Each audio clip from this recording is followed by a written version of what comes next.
Assalomu alaykum, hurmatli mijozlar. Bugun Traktor Boris Buxoro filiali xodimlari xitoylik mutaxassislar bilan Buxoro viloyati Urumiytan tumaniga Valijon akamizning oldiga kelganmiz. Bizdan YouTube 554 traktor beskavina traktor xarid qilgan, bundan 5-6 oy oldin. O'sha traktorimiz qanday ishlatyapti va qanday kamchiliklari bor, qanday qulayliklari bor, o'sha haqida gaplashishga akamizning oldiga kelganmiz. Zavoddan mutaxassislar olib kelganmiz. O'sha haqida bitta video hozir qilamiz. YouTube 554 traktorimiz beskabina.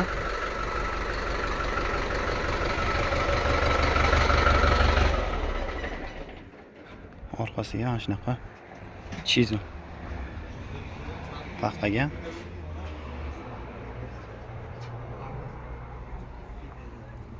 ikkita eshik bittaga qilib ketadi.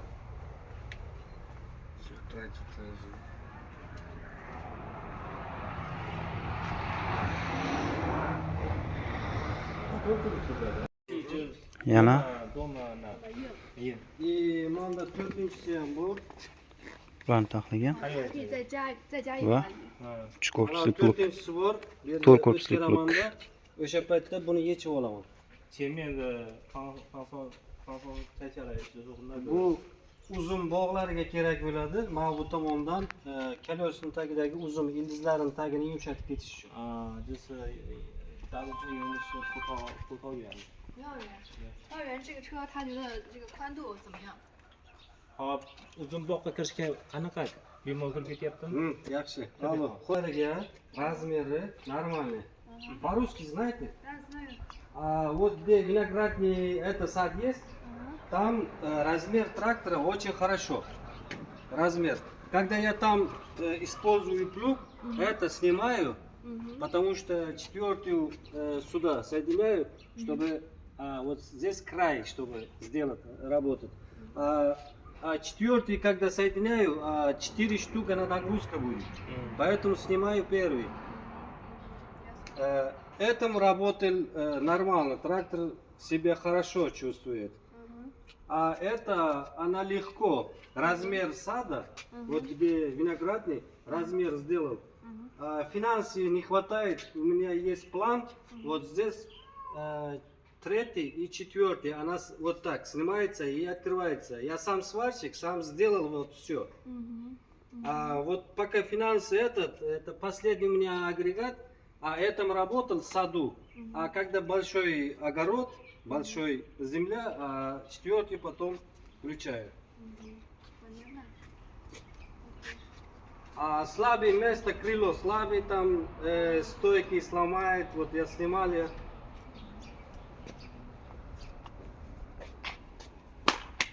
У вас какое-то предложение, советует трактора, где нужно улучшить? Хорошо, сейчас поговорим. Все, и размер нормальный.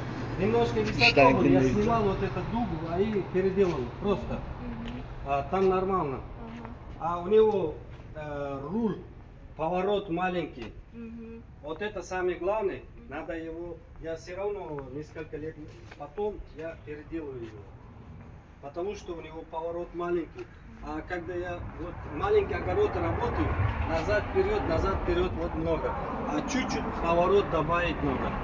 Вот этот цилиндр у него маленький. Цилиндр маленький. Да. Надо поворот побольше надо. Так, как побольше? Чуть-чуть. Еще. Добавить надо поворот. А еще что там? Остальные все нормально. 212.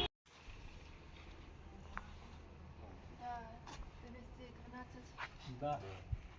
220.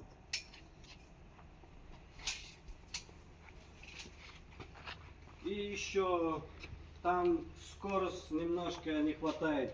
Мы узбеки большие скорости работаем. А вот один огород на второй поехать, немножко добавить надо, если можно. И когда на пониже скорость тоже надо подавить надо. Ko'rganingizdek, hurmatli mijozlar, mijozimiz o'z takliflarini beryapti. Burilishlari va skorstlari, bo'ylaridan, balandliklaridan mana shunaqa o'zgartirish kerak bo'lsa, mana shunaqa joylarni o'zgartirishimiz kerak. Mana Jivo ishlatib haydab yurgan akamiz. Orqasiga 3 korpusli, 4 korpusli pluglari ham bor ekan, baranalari bor ekan, chizillari bor ekan, o'zi taxlagan, o'zi svарщик ekan, taxlab ishlatib yuribdi. Воздушный масляный я не трогал, как и был, так и есть. Только здесь что я сделал? Масло поменял первый раз. А второй раз еще... Maqsad nima? Maqsadimiz mana shu YouTube traktorini O'zbekiston sharoitiga moslab o'rganib chiqib, o'shanaqa qilib chiqartirish. Qanday aytyapti fermerlar, mijozlarimiz qanday aytyapti, mana shunaqa qilib chiqartirib beramiz. O'zgartiradigan joylar bo'lsa o'zgartirib beramiz, moslab bizga o'zimizga to'g'ri keladigan qilib chiqaramiz mana shunaqa YouTube traktorlarni.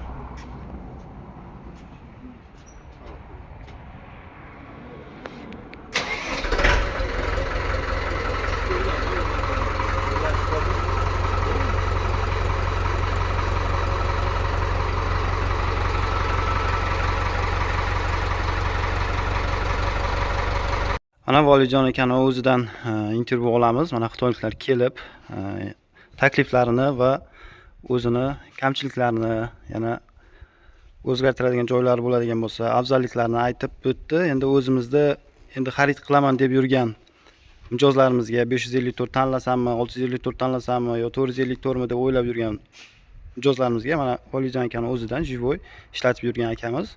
O'zlaridan bir aytib eshitamiz. Valijon aka, Assalomu alaykum hamyurtlar, yaxshimisizlar? Mana YouTube firmasidan texnika olgan edik. 554 traktori yaxshi. Xudoga shukr, mana 5 oy, 6 oy bo'lib qoldi, ishlatyapmiz. Yomon tomoni yo'q, hammasi yaxshi. Tortishlari, ishlov berishlari. Men o'zim 3 ta agregatda ishlatib ko'rdim. Chizilda, plugda, baranada ishlatdim, bog'lada ishlatib ko'rdim. Hammasi yaxshi.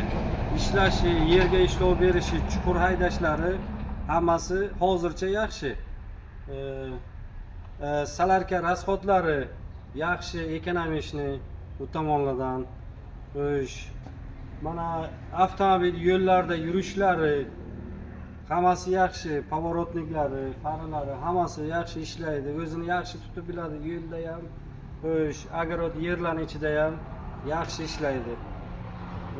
Buni ishlatganimizdan beri daromadimiz ham Xudoga shukr yaxshi hammasi. Nima deyman boshqa? qo'rqmasdan, Texnika juda ham yaxshi.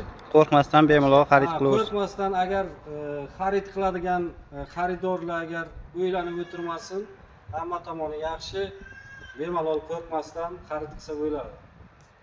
Xo'p, rahmat Valijon aka, sizga yaxshi kunlarga xizmat qilsin texnika. Bundan ham boshqa kattaroq texnika olish nasib qilsin. Xudo xolasa bizlar xizmatdamiz aka. Hurmatli mijozlar, bizlarni kuzatib boring. Bundan ham keyin yana videolar qo'yamiz va Peshkuga va Shofirkonga boramiz. U yerda ham YouTube traktor olgan mijozlarimiz bor. Ulardan ham video obzor ko'rsatib boramiz.